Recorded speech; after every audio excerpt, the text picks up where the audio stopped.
بسم اللہ الرحمن الرحیم۔ کس عمل سے انسان کی خطائیں جھڑ جاتی ہیں؟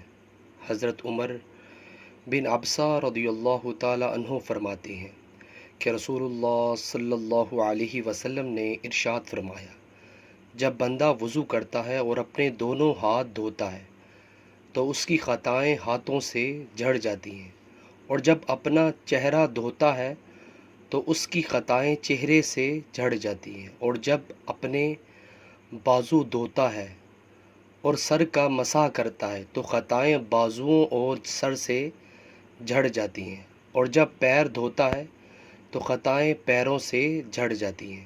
نیچے والا موجود ہے۔ سو ویورز، اللہ تعالیٰ سے دعا ہے کہ اللہ تعالیٰ ہمیں بھی 5 وقت نماز تکبیر اولیٰ سے پڑھنے کی توفیق عطا فرمائے۔ سو ویورز، اللہ تعالیٰ سے دعا اللہ تعالیٰ ہمیں اس حدیث پر عمل کرنے کی بھی توفیق عطا فرمائے۔ ویڈیو کو شیئر کریں اور کمنٹس باکس میں اپنی قیمتی رائے کا ضرور اظہار کیجیے۔ جزاک اللہ۔ السلام علیکم ورحمۃ اللہ وبرکاتہ۔